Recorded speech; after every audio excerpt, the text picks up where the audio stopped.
Bonjour à toutes, bonjour à tous, bienvenue dans cette vidéo dans laquelle je vais vous parler de l'imparfait et de son allié, le passé composé. Avant d'entrer dans une publication officielle originale, je souhaiterais vous rappeler quelques notions théoriques. Tout ira très vite. Souvenez-vous la ligne du temps du passé. Voilà. Sur cette ligne du temps du passé, nous avons deux temps de base qui sont justement l'imparfait et le passé composé. L'action antérieure sera exprimée par le plus que parfait et la postérieure sera exprimée via le futur dans le passé ou le futur du passé, qui est en fait la version du conditionnel présent.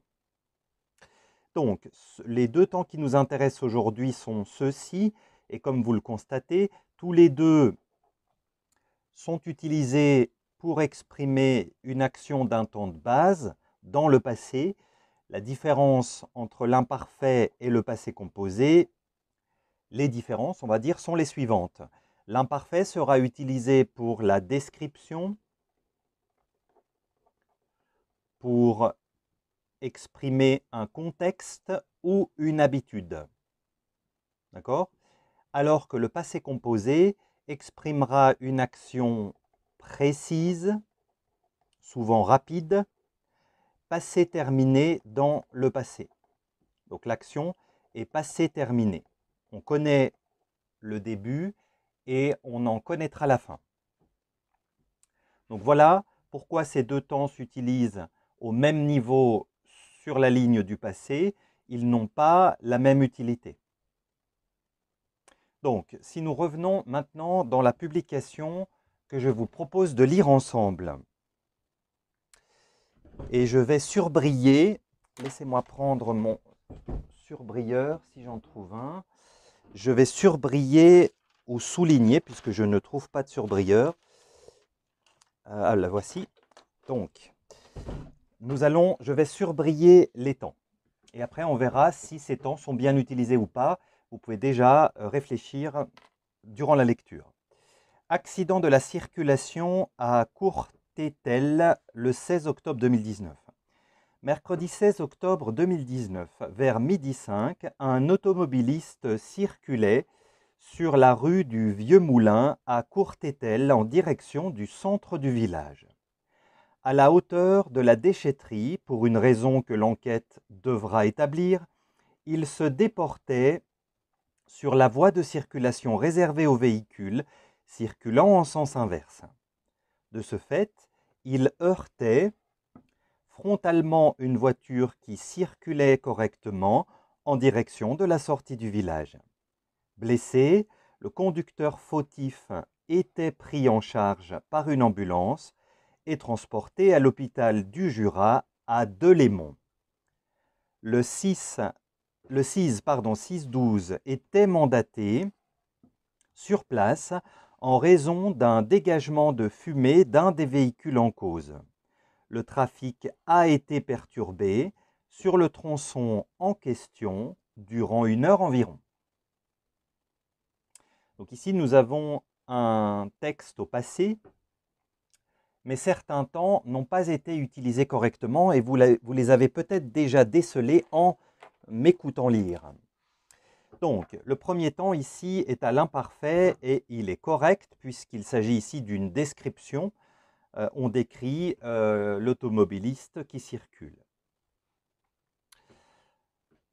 L'action de déporter ici est à l'imparfait également. En fait, tous les, hormis a été, qui est au passé composé, tous les temps sont à l'imparfait. Donc, la question est de savoir quelles sont les actions précises, rapides et passé terminé. Donc, en voilà une. Ici, l'action de se déporter n'a pas duré dans le passé. C'est une action précise, qui est d'ailleurs l'élément déclencheur de cette situation, de la situation initiale. Donc là, il s'est déporté. Ici, il aurait fallu mettre à la place de l'imparfait le passé composé. Il s'est déporté. Il s'est déporté sur la voie de circulation réservée aux véhicules, etc. De ce fait, il a heurté de nouveau. Le heurt est une action rapide, passé terminé, une action précise. Donc il a heurté frontalement une voiture qui circulait. On va conserver l'imparfait, puisqu'ici il s'agit d'une description, correctement en direction de la sortie du village. Blessé, le conducteur fautif a été pris en charge. Encore une action rapide, bien évidemment. Hein. L'ambulance ne peut que faire son travail rapidement, sinon le blessé risque de mourir. Donc il a été pris en charge. Tout comme le 6-6-12, il a été mandaté. Il a été mandaté, donc c'est le passé composé mais passif, hein, vous l'avez reconnu. Mandaté. Là, a été pris également, hein, c'est du passé composé mais passif. Le trafic a été perturbé, cette fois-ci c'est correct. Durant 1 heure environ, donc on connaît le début, on connaît la fin. La perturbation a duré 1 heure, donc le passé composé ici est justifié. D'accord? Donc hormis 2 éléments descriptifs que nous conserverons à l'imparfait, du fait que, il fallait changer les éléments qui exprimaient des actions précises, passé terminé dans le passé. Soyez très attentifs avec cette alliance imparfait passé composé, c'est important. Les leçons et les théories existent, il faut les appliquer. J'espère que cette mini vidéo vous aura aidé à mieux comprendre et je vous donne rendez-vous pour une prochaine vidéo bientôt.